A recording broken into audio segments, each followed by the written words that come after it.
And so this next speaker is going to focus a little bit on storytelling, and especially as it relates to success, because you need to talk about what you're doing before you actually get to wherever it is you think you're trying to go. So I want to invite Robert Fogarty from Dear World to the stage to talk about the power of storytelling. He's going to be with us throughout the summit, and you should definitely follow up with him afterwards as well. Robert?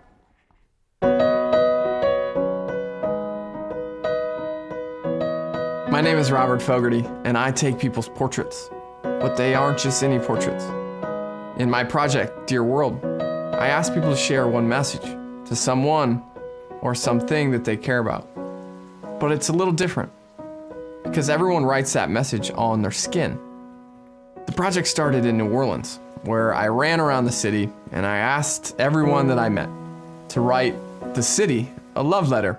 But something really important happened. A guy taps me on the shoulder and he says, "Hey, can I do something a little different?" And he comes back into our frame for his portrait, and he's crying. His wife uncovers his bare chest and reveals the words, "cancer-free." It was in that moment that I knew that these stories could be much bigger, that we all have hopes and fears and losses and joy, and that this is just one other way to express our desires to be heard.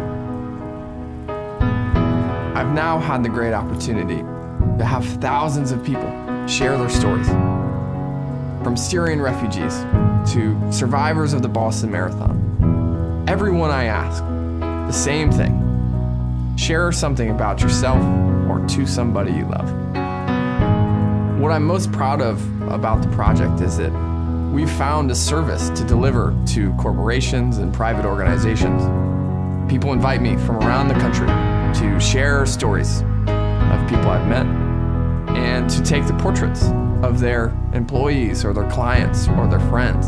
As I tell stories from the stage, like Tim Brennan, who saved his neighbor in Hurricane Sandy, or Celeste Corcoran, who lost her legs at the finish line of the Boston Marathon, I asked attendees to start to think about themselves and the things that they care about and the people that they love.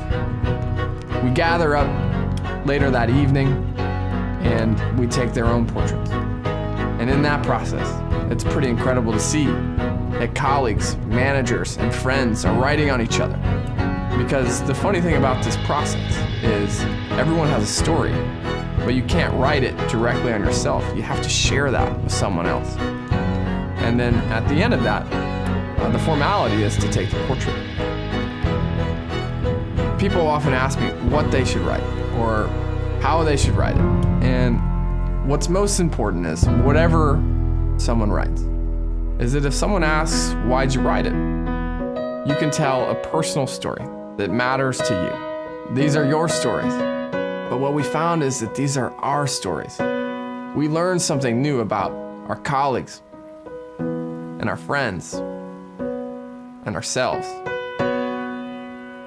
All that matters is, I think we provide an incredible service to hear the stories of your attendees.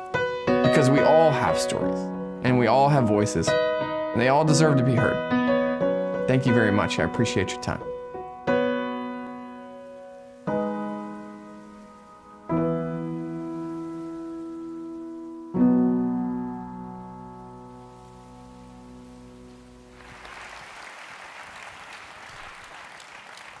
Delilah, thank you so much for the introduction, and really everyone, thank you for giving me some time to tell some stories today.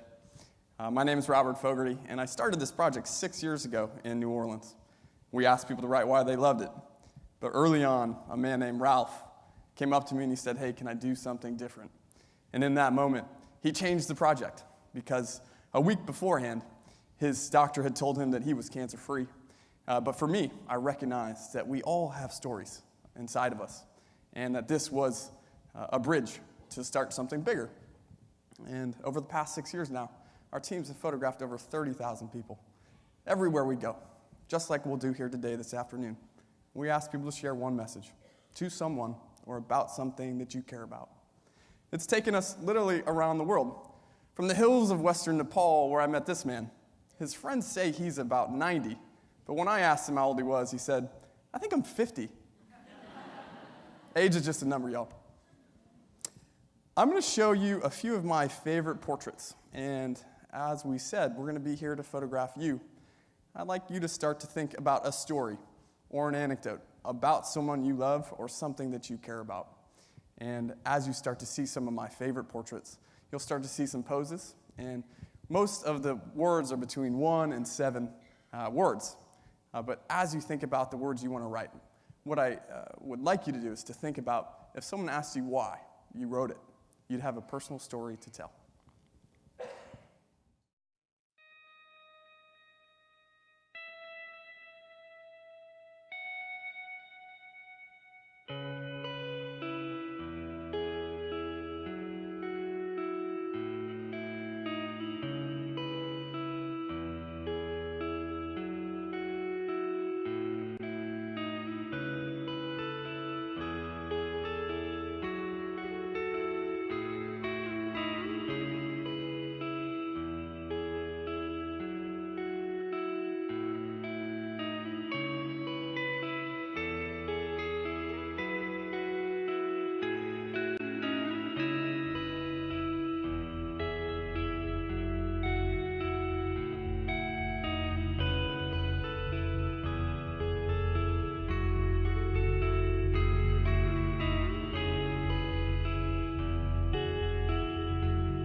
I have time to tell you one story of people that we've met on our journey. It takes us to the Kingdom of Jordan, where our team visited last year. And we went to the Zatari refugee camp. As many of you know, it's the second largest refugee camp in the world now. 150,000 Syrians have fled their country, and it's about 8 miles from the Jordanian and Syrian border. Wherever we go, regardless of the language spoken, the gods prayed to, we ask the same questions. Share something about yourself or to someone you love. But what we recognized in that camp, more than anything, is that kids, wherever they are just kids.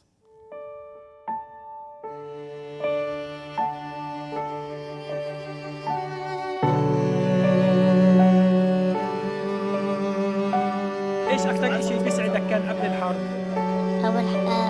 ملاهي. كنت ألعب طاولة وبسكليتة.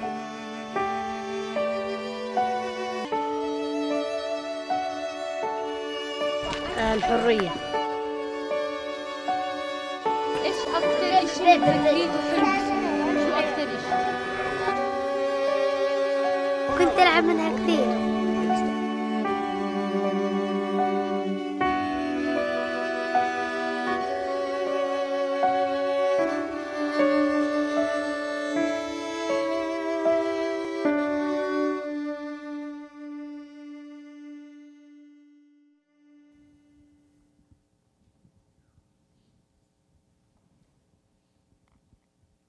In that camp, I met this 11-year-old girl named Huda. And Huda wrote, "I want the life I had to come back." And as our team flew home, I thought about my own life. And I recognized all the opportunities that I've been given. And what a stark difference that is, that an 11-year-old girl is yearning for a life that she used to have. Because 11-year-old girls should yearn for their futures. And as we convene and gather in rooms like these, we are here to do good and to change things. But for so many people across our planet, the external forces are so far beyond their control. But we can control our lives, and we can tell our stories. And today is a good opportunity for us to learn about each other in this room. So as we photograph you today, there are a few rules. The first is the marker wipes off. Don't worry about that.